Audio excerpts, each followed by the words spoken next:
The moment I realized I was no longer considered family was not loud. It didn't happen during a fight or a screaming match or a dramatic confrontation. It happened when my own mother asked me to move my car so my sister's fiancé could park closer to the house. I'm Rachel Whitmore.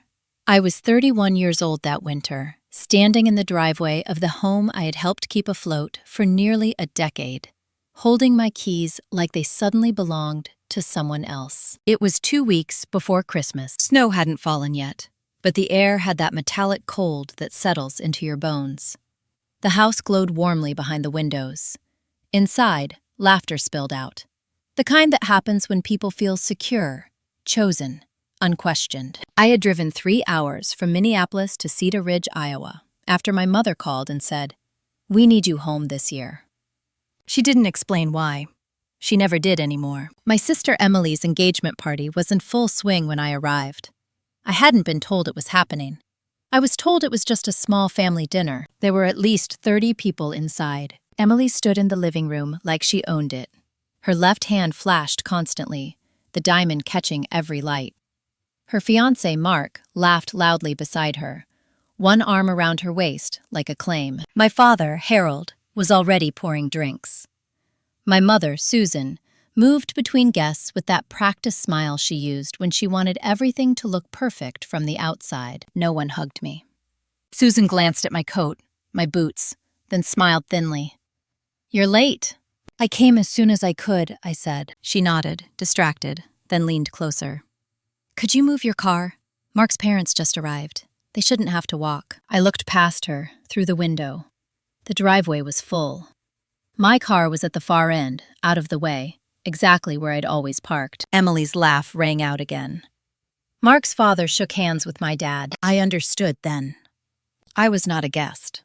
I was logistics. "Sure," I said. I grabbed my keys and stepped back into the cold. As I moved my car to the street, I noticed something else.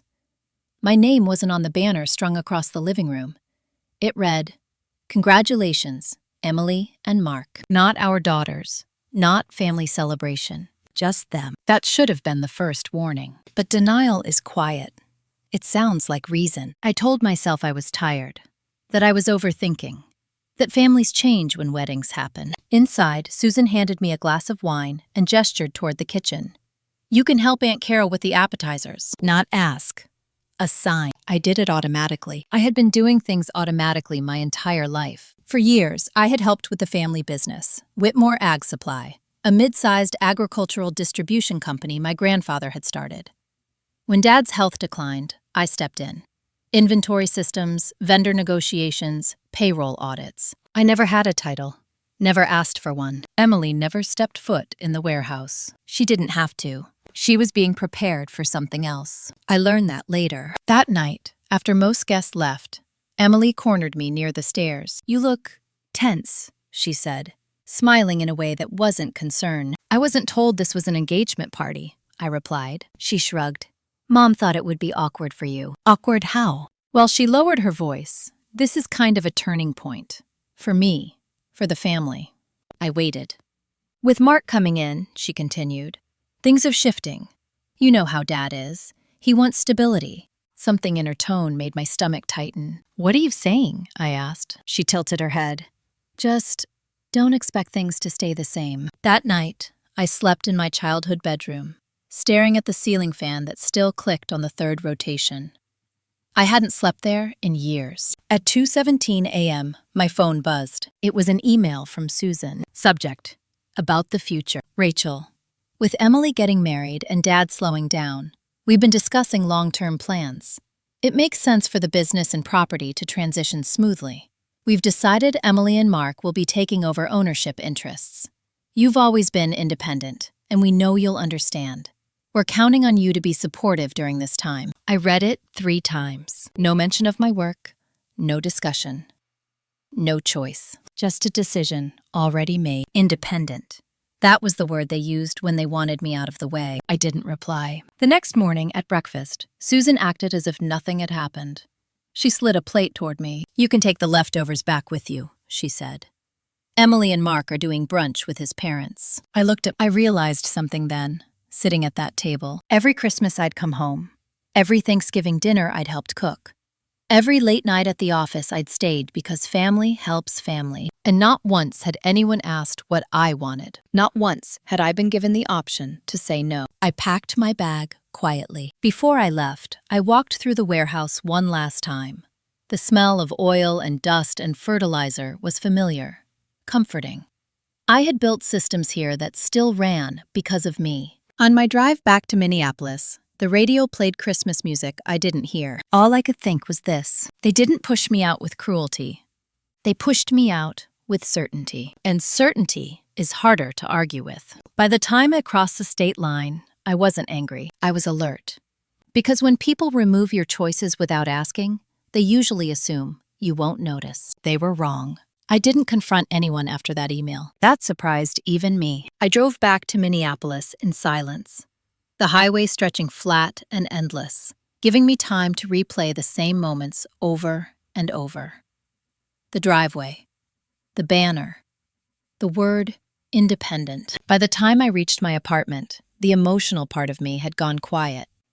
What remained was something colder, observant. I slept for 12 hours straight. The next morning, I opened my laptop and logged into the company server. My credentials still worked.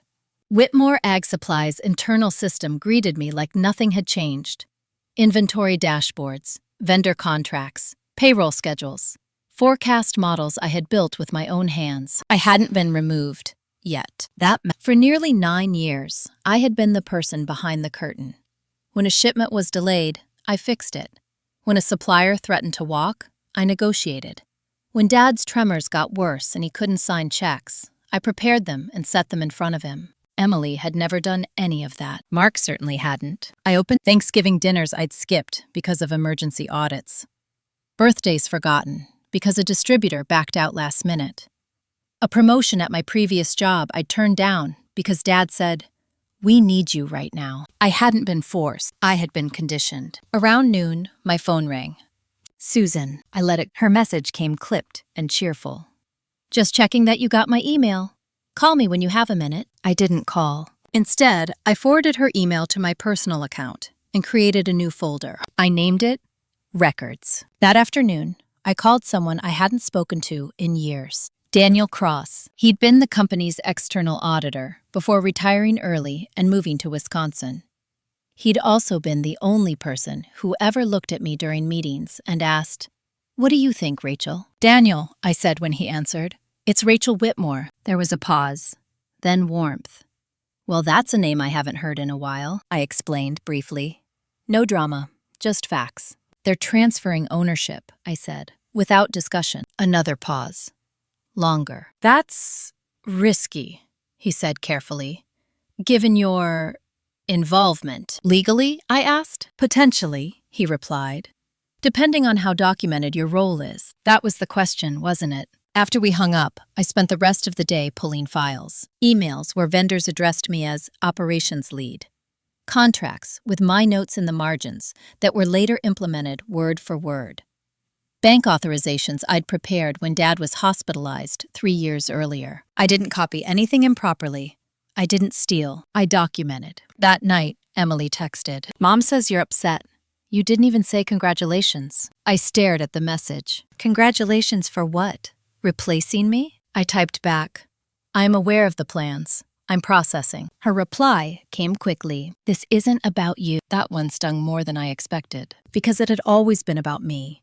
My labor, my silence, my willingness to absorb inconvenience so others could feel secure. I didn't respond. 2 days later, Susan called again. This time I answered. "Rachel," she said, relief heavy in her voice. "I was worried." "I got your email," I said. "Yes," she said quickly.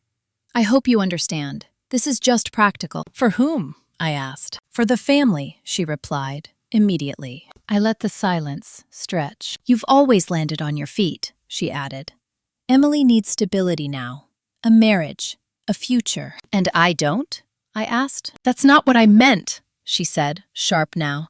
"You're making this harder than it needs to be." There it was. I thought of every time I'd stayed late so things wouldn't be hard. Every time I swallowed frustration so peace could be maintained. "I'm not making it harder," I said. I'm noticing it. Susan exhaled, irritated. Your father doesn't want conflict. He should have thought about that before deciding my future without me, I replied. She went quiet. Are you threatening us? She asked. No, I said. I'm asking questions. That sounds like a threat, she snapped. I haven't even started yet, I said calmly. The line went dead. That evening, I received a notification from the company's HR system.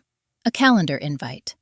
Transition planning meeting. Attendees: Harold Whitmore, Susan Whitmore, Emily Whitmore, Mark Sullivan. My name was not on it. That was when something shifted fully inside me. They weren't just assuming I'd accept it. They were actively moving forward, as if I no longer existed. I forwarded the invite to my personal email and added it to the records folder. Then I opened a new document and started writing down dates, not feelings, not interpretations. Dates, decisions, actions. Who was present? Who wasn't? At the bottom of the document, I typed one sentence. I was never given the option to consent. I saved it. Late that night, another email came through. This one from the company's bank. It was a routine alert. Authorization changes pending. Review required. I stared at the screen. They were already moving assets. Quietly. Quickly. Without me. I picked up my phone and searched for a number I hadn't expected to call so soon. A law firm in downtown Minneapolis that specialized in partnership disputes and family-owned businesses. The receptionist answered politely. I'd like to schedule a consultation, I said. I believe I'm being excluded from assets I materially contributed to. She asked my name. When I said it, there was a pause. Can you come in tomorrow morning? She asked. Yes, I said. After we hung up, I sat alone in my apartment. The city lights glowing softly outside my window. I didn't feel triumphant. I felt focused. Because I finally understood something that had taken me 31 years to see. Love that removes your choices isn't love, it's management. And I was done being managed. The law firm occupied the top floor of a concrete building downtown, the kind that never tried to look inviting. Neutral walls, clean lines, frosted glass. It felt appropriate. The attorney who met me was named Laura Bennett, mid-40s, calm voice, eyes that didn't rush you. She didn't ask how I felt. She asked, "Tell me what you did." So I did. I told her about the years at Whitmore Ag Supply, about how I moved back home after college because my father's health was declining, about how I stayed when he recovered because it would only be temporary, about how temporary turned into nearly a decade. I told her about the email, the engagement party, the transition meeting I wasn't invited to. I showed her the folder. Records. She didn't interrupt. She didn't react visibly. She flipped through documents, dates, emails, contracts with my annotations. After almost an hour, she leaned back. "Did anyone ever tell you that you were volunteering?" she asked. "No," I said. "They called it helping the family." "And were you paid?" "Yes," I said, "but below market. Always." "They said the upside would come later." Laura nodded once. That phrase matters. I watched her carefully. "You have what's called an implied equity claim," she continued. "In some cases, also an unjust enrichment argument, especially if ownership is being transferred without compensation, while your contributions increased company value." My chest tightened slightly. Not panic, recognition. "So they can't just cut me out," I said. "They can try," she replied.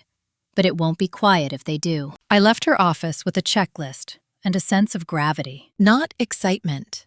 Wait. On the drive home, Susan called again. I didn't answer. Instead, Emily texted, "Dad says you're being dramatic.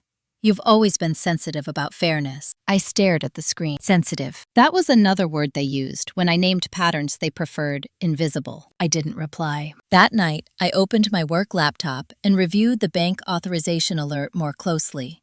The change request listed Mark Sullivan as an incoming signatory. Mark had never worked a day at Whitmore Ag. He was an insurance adjuster from Cedar Falls who had met Emily 2 years earlier at a 4th of July barbecue. And now he was being given access to accounts I had balanced for years. I forwarded the alert to Laura. Her reply came within 10 minutes. "Do not approve anything. Do not acknowledge it. Let them move first." The next morning, I received an email from Susan with the subject line, "Let's talk." "Rachel, your father is very upset. We don't understand why you're acting like this. You should have said something earlier if you felt unappreciated. This isn't the time to create problems. Emily needs support. I read it slowly. There it was again. You should have said something earlier. As if silence voided labor.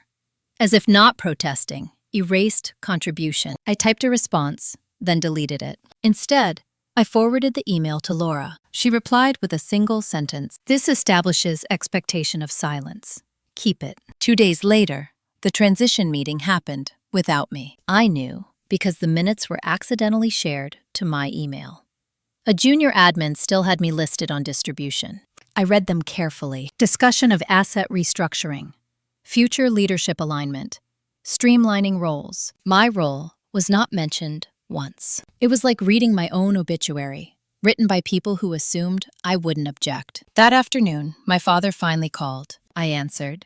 "Rachel," he said, his voice tired. "Your mother tells me you're upset." "Yes," I said. "Why didn't you come to me?" he asked. "We could have talked." "You decided first," I replied. There was no conversation to join. He sighed. "Emily is getting married. Things change." "They don't change retroactively," I said. "I already did the work." There was a pause. "You were paid," he said. "Not proportionally," I replied. "You never complained. I never consented to being excluded either." He sounded frustrated now. "This isn't how family handles things." "I agree," I said. "Family doesn't make decisions in secret." Silence stretched. "What do you want?" he finally asked. That was the question they hadn't expected me to answer. "I want acknowledgement," I said. "And I want separation if that acknowledgement isn't possible." "Separation?" he repeated. "I won't stay where I'm invisible," I said. He hung up without saying goodbye. The next morning, Laura called me. "They filed preliminary transfer documents," she said, quietly. "What does that mean for me?" I asked. "It means they're betting you won't challenge it," she replied. "Or that you'll back down." I looked around my apartment, my life, the stability I built independently. "They're wrong," I said. "Yes," she replied. "They are." By the end of the week, Laura prepared a formal notice. Not a lawsuit. Not yet. A demand for disclosure. A request for valuation. A statement of claim. It was clean, professional, impossible to dismiss as emotion. Before she sent it, she asked, "Are you ready for this to get uncomfortable?" I didn't hesitate. "It already is," I said. "I'm just not absorbing it alone anymore." She sent it. That evening, Emily called. Not texted. Called. "What did you do?" she asked, panic leaking through her voice. "I asked for transparency," I said. "You're tearing this family apart," she said. I leaned against the counter and closed my eyes. "No," I said. "I'm stepping out of a system that required me to disappear." She scoffed. "You're choosing money over family." I opened my eyes. "No," I said quietly.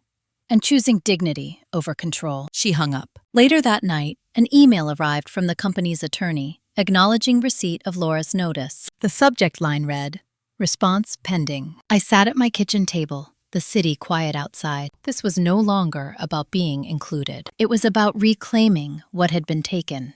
Slowly, politely, under the cover of love. And now, they knew. I wasn't going to let it happen quietly. The first thing that changed after Laura sent the notice was the tone. Not publicly, not in writing. Privately. Susan stopped calling. Emily stopped texting. My father sent one short email that said only, "We're reviewing this with counsel." That was it. For the first time in my life, the silence wasn't passive. It was strategic. Laura warned me about this phase. They'll regroup, decide whether to intimidate you or minimize you. Sometimes both. I believed her. 3 days later, Whitmore Ag Supply's internal access system locked me out. No announcement, no explanation. Just a red message when I tried to log in. Access denied. I stared at the screen longer than necessary. It wasn't anger that surfaced. It was confirmation. I forwarded a screenshot to Laura. Her reply was immediate. "Good. That establishes retaliation after notice. Don't try to regain access." That afternoon, a courier delivered a letter to my apartment from the company's attorney. It was carefully worded, full of phrases like informal assistance, familial goodwill, and no reasonable expectation of ownership. They argued that my work was voluntary, that compensation was adequate, and that any suggestion of equity was a misunderstanding. I read it twice. Then I noticed what wasn't included. No denial of my responsibilities. No dispute of my hours. No challenge to the fact that systems I built were still in use. Just language designed to make my role feel emotional instead of structural. Laura called after reviewing it. They're positioning you as helpful, not essential, she said. And? I asked. And the paper trail disagrees. Over the next week, she requested discovery. Employment records, internal communications, financials tied to operational decisions I'd made. The response came back slow, incomplete, classic. Meanwhile, life outside the legal process continued. Oddly normal. I went to work. I met deadlines. I ate dinner alone. But underneath that routine, something new was happening. I was no longer managing other people's comfort. That realization hit me one night when I was cooking pasta and realized I wasn't rushing. I wasn't anticipating a call or a complaint or a crisis that needed smoothing over. No one needed me to fix anything, and that was okay. Then the escalation came. It was subtle, at first. An email from Susan, forwarded through the company attorney. Rachel, this process is putting a strain on your father's health. I hope you can live with that. I didn't respond. I sent it to Laura. Her reply was blunt. This is emotional pressure. We don't engage. 2 days later, Emily showed up at my apartment, unannounced. I opened the door and saw her standing there, arms crossed, jaw tight. You're really doing this, she said. Yes, I replied. She stepped inside without waiting for an invitation. I don't understand why you're acting like we stole something from you, she said. You're acting like a victim. I leaned against the counter and watched her carefully. I didn't say that, I replied. I said I contributed. You were paid, she snapped. Not comparably, I said. She laughed, sharp. You always needed more, Rachel. More credit, more reassurance. I shook my head slowly. No, I said. I needed consent, she scoffed. This is about money. This is about agency, I said. The money just makes it measurable. Her eyes flicked away for half a second. That told me everything. You knew, I said quietly. She didn't answer. Did you know before the engagement party? I asked. Her silence stretched too long. You did, I said. Emily's voice hardened. Mom and Dad promised me stability. They said you'd understand. They didn't ask, I replied. They didn't need to, she said. You always fall in line. There it was. The assumption laid bare. I opened the door and gestured toward it. Leave, I said. She stared at me. You're choosing this. Yes, I said. I am. She left without another word. That night, Laura called me after hours. They responded to discovery, she said. Partially. What did they give? I asked. Enough to show you weren't peripheral, she replied. But they're still holding back. What happens next? I asked. We file a motion to compel, she said, and we prepare for valuation. Valuation meant numbers, company worth, asset growth, profit increases tied directly to systems I'd implemented. The idea made my stomach tighten. Not fear, anticipation. Because valuation would make visible what had always been minimized. 2 days later, I received another email. This one, from my father, sent directly. Rachel, I never meant for you to feel sidelined. This got out of hand. Let's meet privately and talk like adults. I read it carefully. It wasn't an apology. It was an attempt to regain control of the narrative. I forwarded it to Laura. Her reply was short. We don't meet without counsel. If he wants resolution, it happens formally. That evening, I sat alone on my couch and thought about the word family, how often it had been used to override consent, to excuse imbalance, to silence dissent. I thought about every time I'd been told, we're counting on you. What they'd really meant was, we expect compliance. My phone buzzed. A text from an unknown number. This is Mark. We need to talk. This is getting out of control. I stared at the screen. Mark. The man who'd been handed a future I'd built. I didn't reply. I blocked the number. Because I was done explaining myself to people who benefited from my silence. The next morning, Laura emailed me the draft motion to compel. It was precise, unemotional, relentless. At the bottom, she'd written a note. Once this is filed, they'll know you're not backing down. I signed it digitally without hesitation. As the confirmation screen appeared, I felt something solid settle in my chest. This wasn't revenge. It was reclamation, and it had passed the point of no return. The motion to compel landed like a quiet earthquake. No shouting, no headlines. Just a legal filing that forced movement where comfort had lived too long. Within 48 hours, Laura received a response from the company's attorney requesting a delay. Scheduling issues. Administrative backlog. The usual. Laura denied it. "They're testing whether you'll blink," she told me. "You won't." I didn't. A week later, the first real documents arrived. Full payroll records, internal emails, vendor correspondence going back years. Laura invited me into her office to review them together. "This part matters," she said.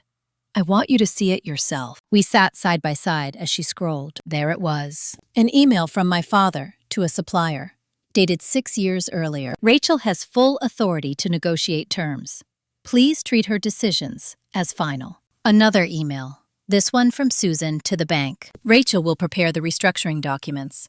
Harold will sign once reviewed." And then, the one that made my throat tighten. From Emily, sent 2 months before her engagement party. "Once Rachel moves on, we can finally restructure ownership cleanly." Moves on, as if I were a phase.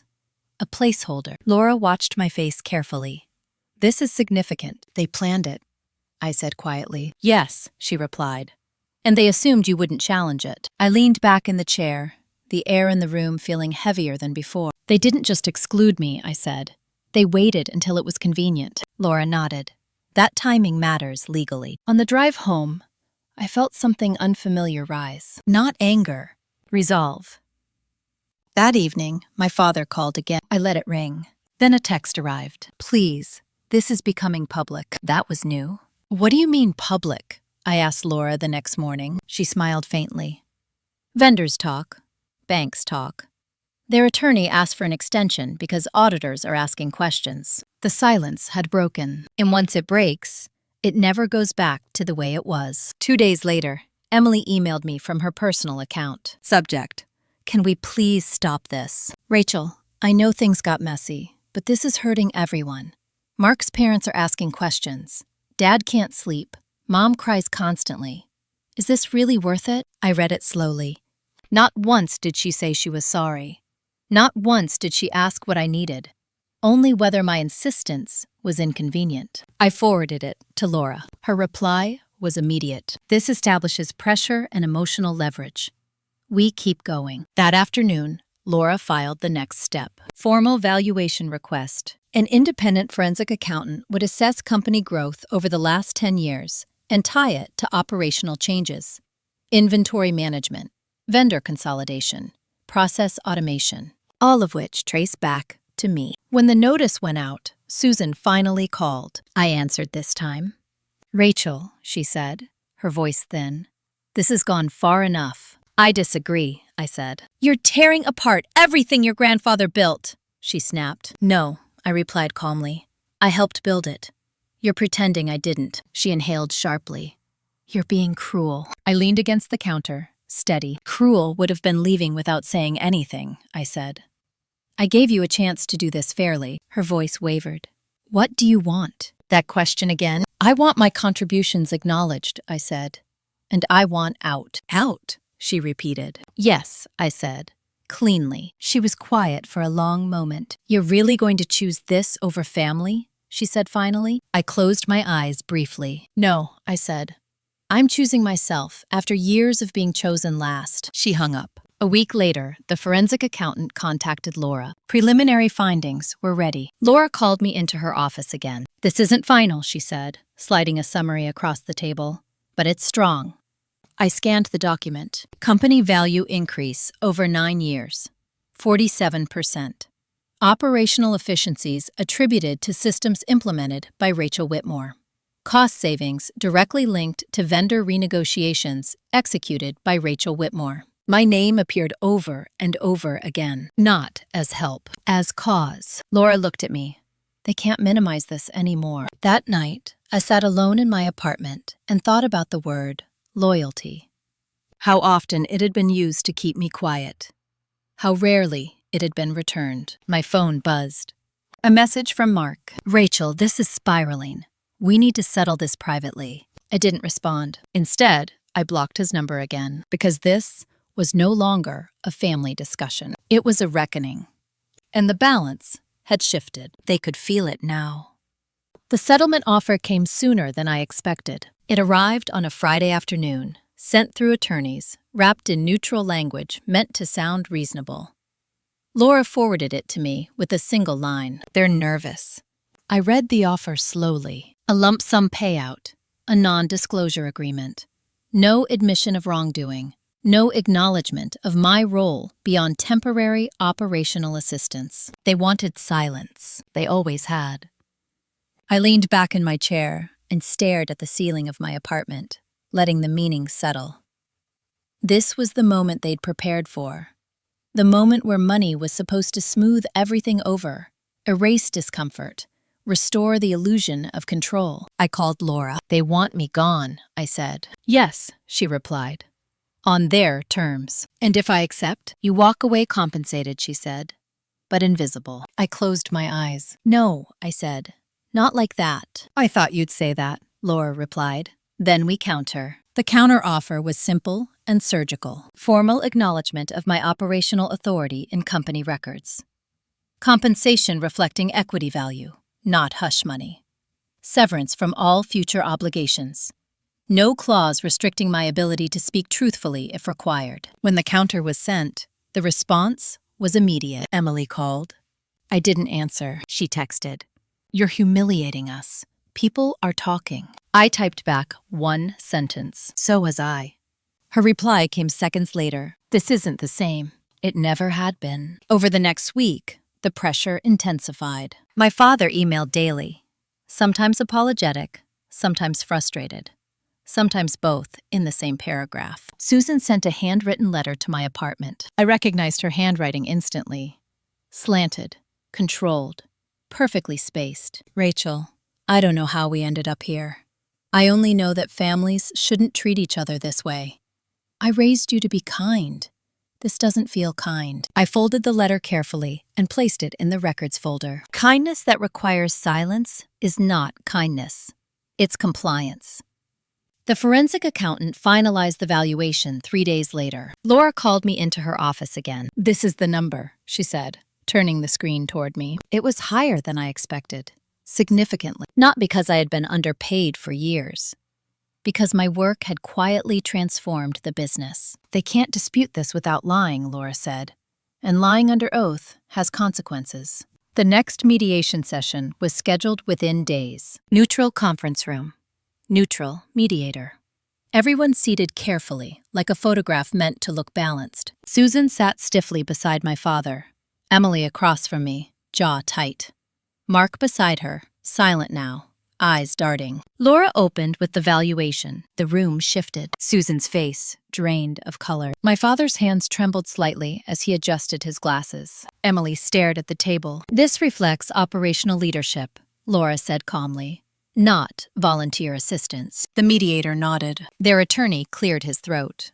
"We dispute." "With evidence?" Laura asked. Silence. I spoke then, not loudly, not emotionally. "I didn't come here to punish anyone," I said. "I came here to leave with the truth intact." Susan looked at me, eyes glossy.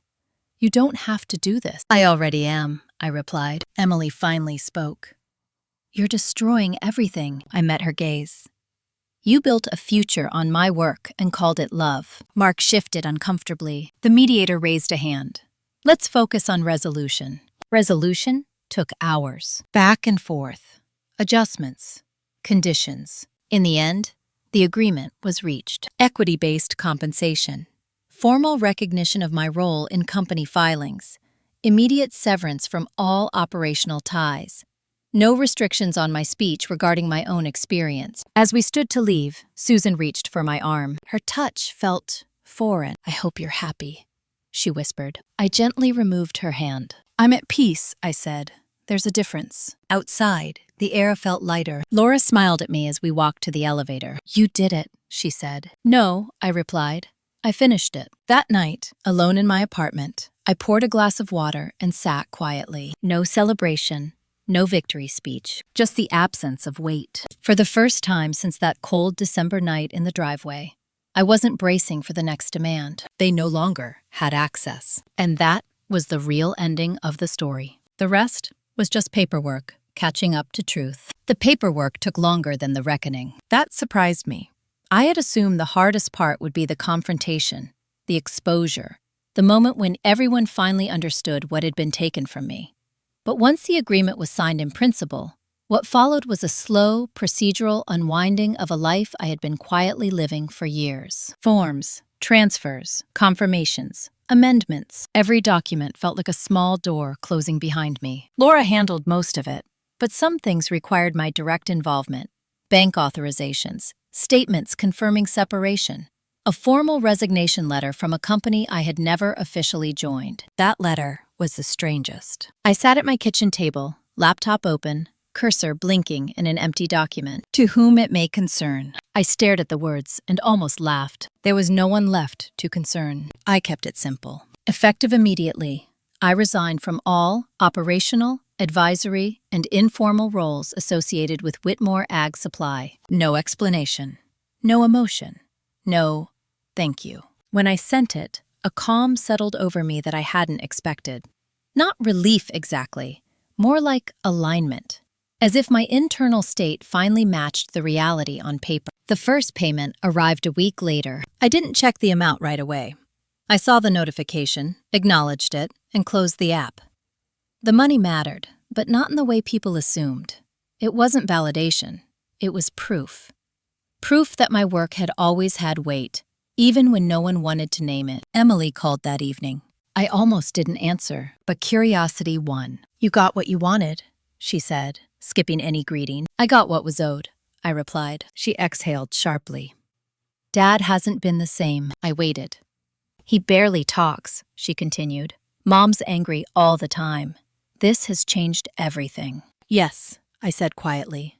It has. You could have handled this differently, she said. I leaned back against the counter, looking out at the city lights. So could you, I replied. She was silent for a moment. Do you even care what happens to us now? She asked. The question was raw, almost childlike. I care, I said honestly, but I don't control outcomes anymore. That's not an answer, she snapped. It's the only one I have, I said. She hung up. That night, I slept deeply, dreamlessly. The next week, Laura forwarded me the finalized filings.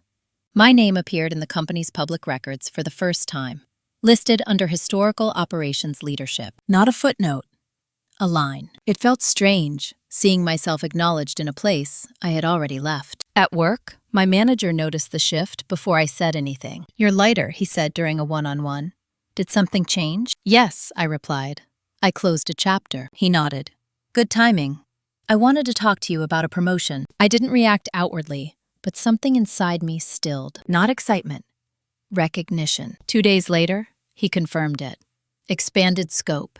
Increased authority. A title that reflected what I already did. No ambiguity. That mattered. On a quiet Sunday afternoon, I drove back to Cedar Ridge one last time. Not to see anyone. To return something. I stopped by the warehouse after hours. The side door still opened with the old code. They hadn't changed it yet. Inside, the space smelled exactly the same. Dust. Oil. Familiarity. I walked to my old desk, opened the bottom drawer, and removed a small notebook. It held handwritten notes from my early years there. Process sketches, vendor contacts, ideas I'd once hoped to propose formally. I left it on the desk, not as a gift, as closure. As I turned to leave, I noticed a new sign posted near the entrance. Authorized personnel only. I smiled faintly.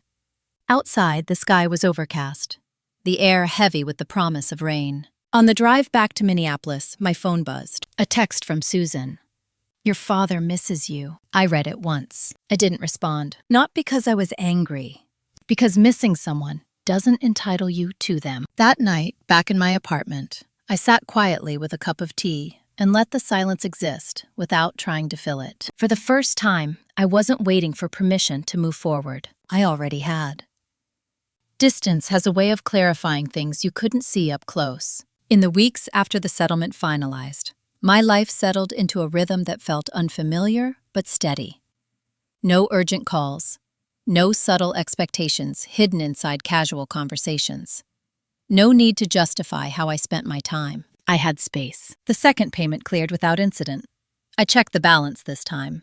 Not because I needed reassurance, but because I wanted to see the numbers sit there calmly, uncharged by emotion. It didn't feel like a prize. It felt like closure, quantified. I met Laura for lunch to sign the final confirmations. When we finished, she closed her folder and studied me for a moment. "You know," she said, "most people come out of something like this wanting revenge." I smiled faintly. "I wanted autonomy." She nodded. "That's rarer." On my walk back to the office, I passed a storefront with a help wanted sign in the window. Nothing remarkable about it, but it triggered a memory I hadn't thought about in years. My first job out of college. An operations coordinator role I'd loved. I'd been offered a promotion 6 months in. I'd turned it down. Dad had called that night and said, "We're struggling." Just for a little while. A little while that turned into nearly a decade. I stopped walking. For the first time, I didn't feel regret. I felt gratitude that I'd finally interrupted the pattern before it consumed everything. That evening, Emily sent a message. "I know we haven't talked. I don't expect forgiveness. But I want you to know I didn't realize how much you did." I read it twice. This wasn't an apology. But it wasn't nothing. I typed carefully. "Awareness is a start.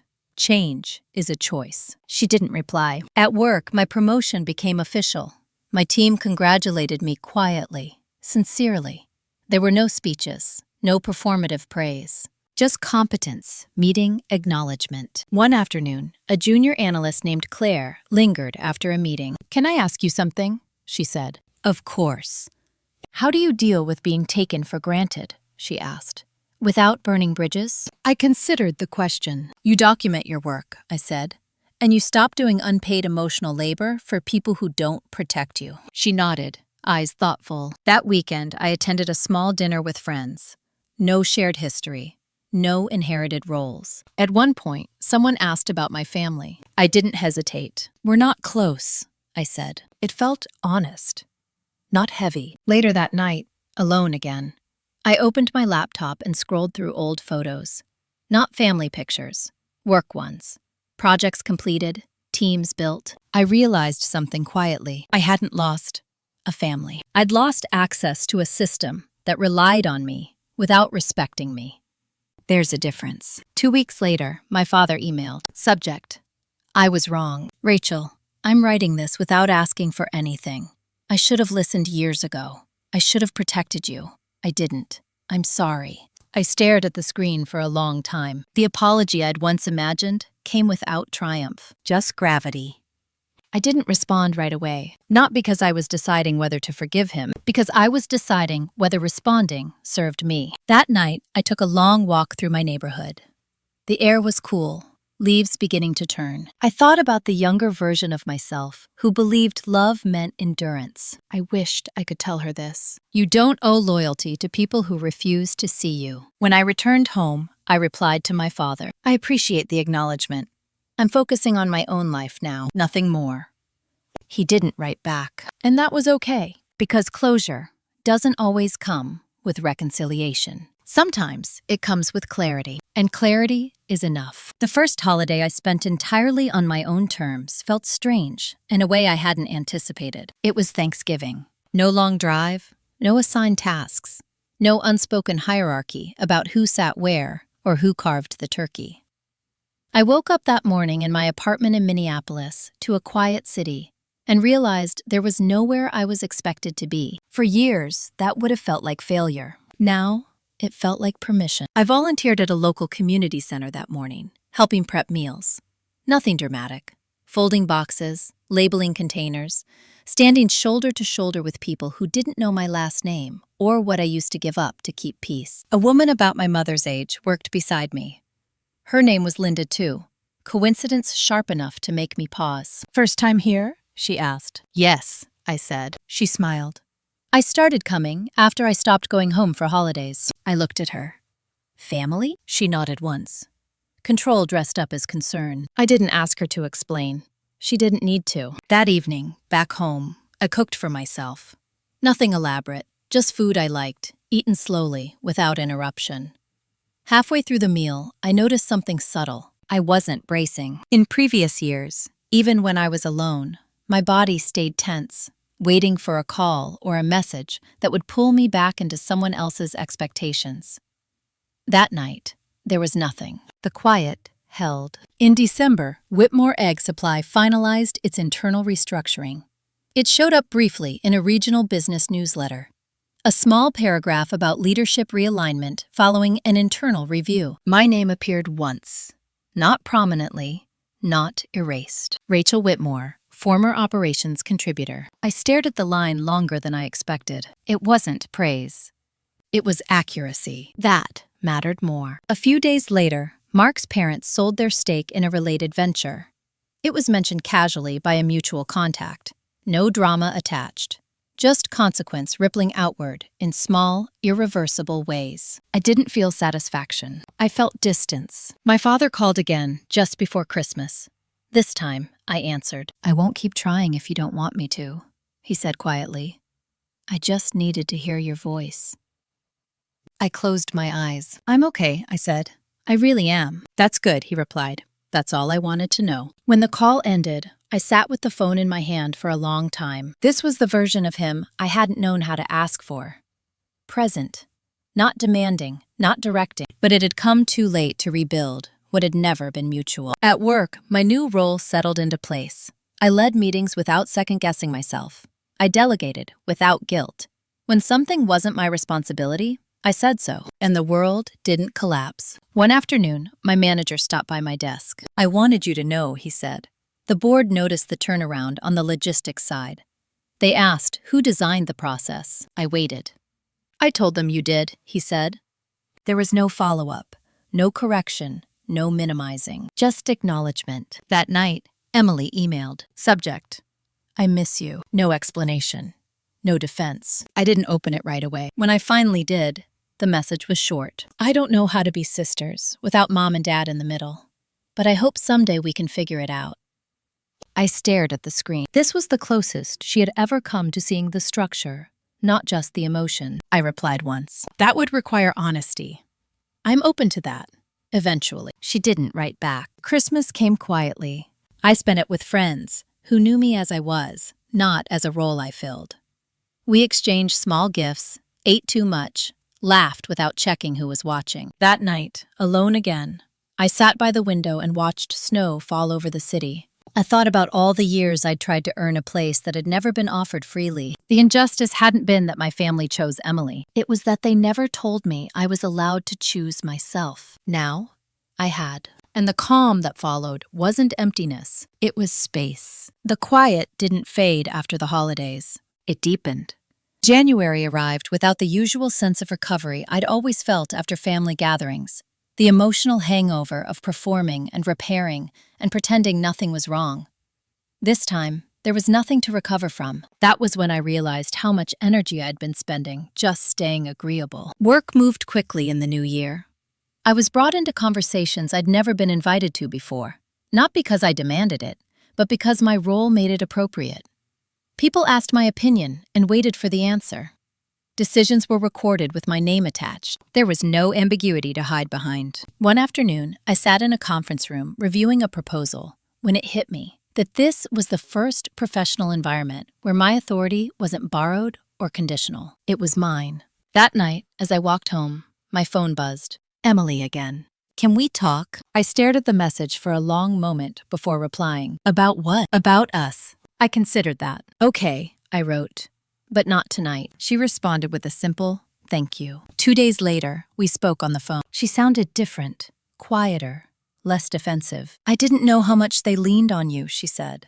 "I really didn't." "I know," I replied. "I thought you liked it," she said. "Being needed." I exhaled slowly. I liked being valued. There's a difference. She was silent. "They told me you'd be fine," she continued, "that you always land on your feet." "That's not reassurance," I said. "It's abdication." She didn't argue. "I don't know how to fix this," she said finally. "I'm not asking you to," I replied. "I'm asking you not to deny it." She agreed. It wasn't reconciliation, but it was reality. That weekend, I reorganized my apartment. Not because it needed it, but because I did. I donated boxes of things I'd kept because someone else had given them to me. I rearranged furniture so the space felt like mine, not temporary. I realized then how often I'd treated my own life like something provisional, waiting for approval from people who were never going to grant it. On Monday morning, Laura emailed me. All filings are complete.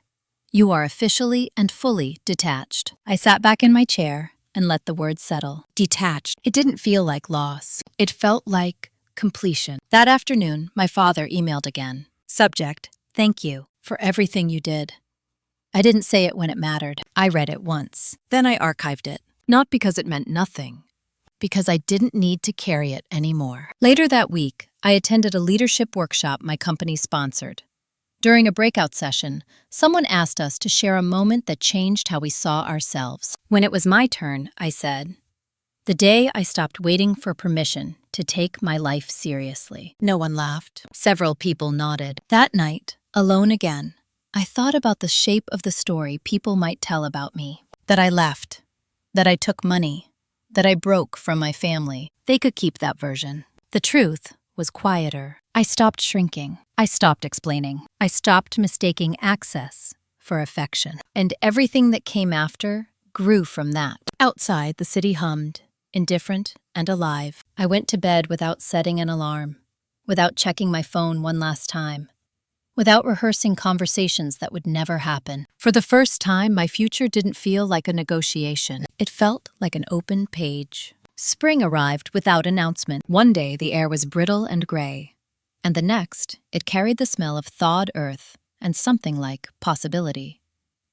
I noticed it on my walk to work, how my shoulders no longer lifted toward my ears when my phone buzzed, how my steps were no longer paced to someone else's urgency. The absence of pressure had become normal. That was the real change. At work, I was asked to mentor a small internal task force.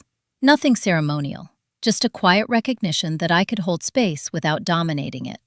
I listened more than I spoke.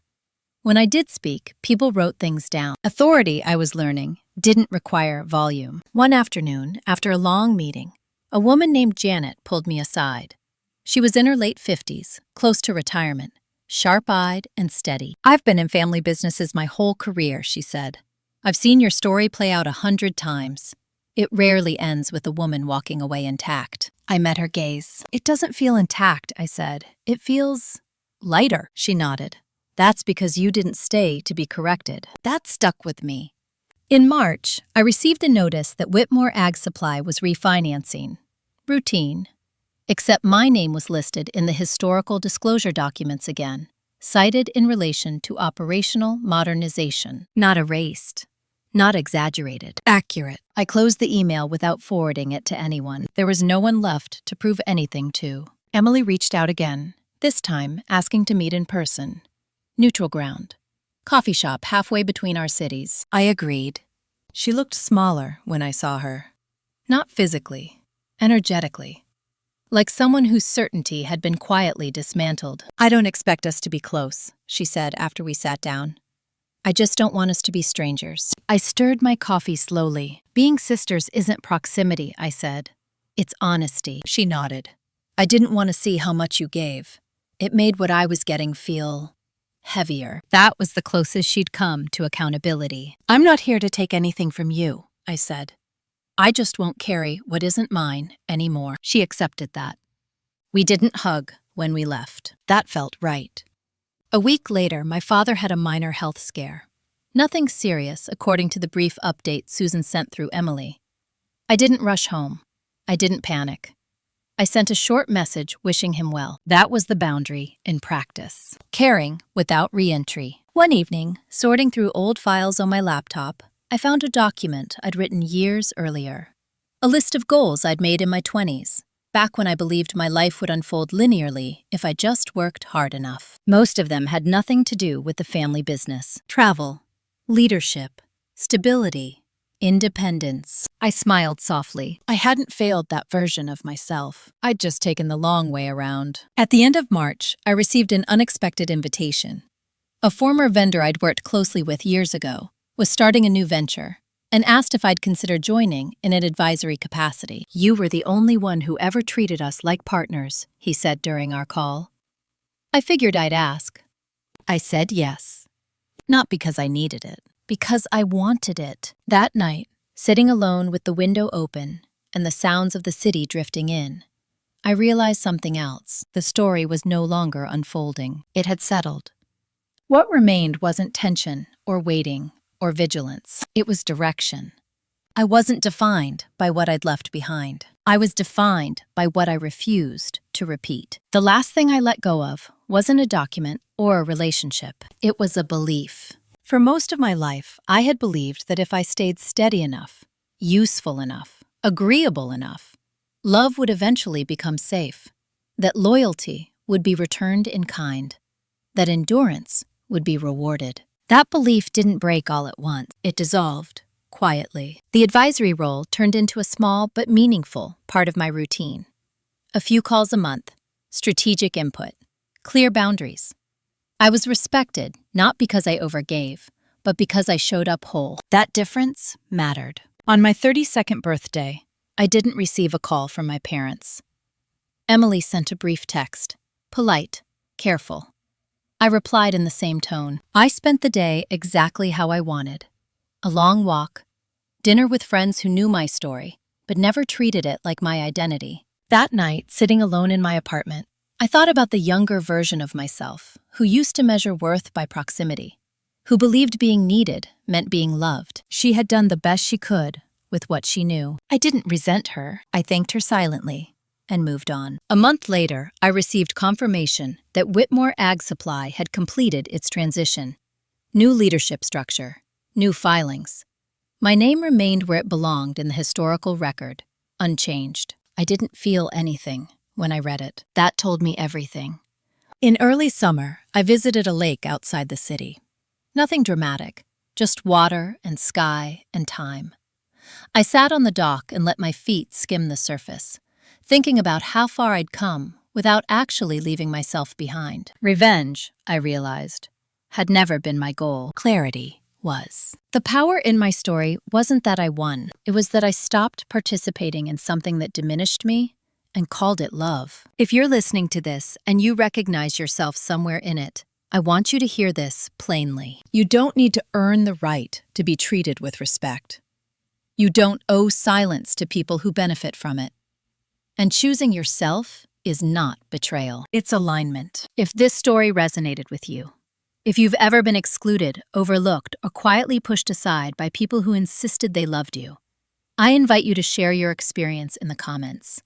These stories matter more when they're spoken out loud. And if you want more stories like this, about revenge that isn't loud, justice that doesn't require cruelty, and the quiet power of reclaiming your life, consider liking this video and subscribing. Not for attention. For truth, I chose myself. And that choice changed everything.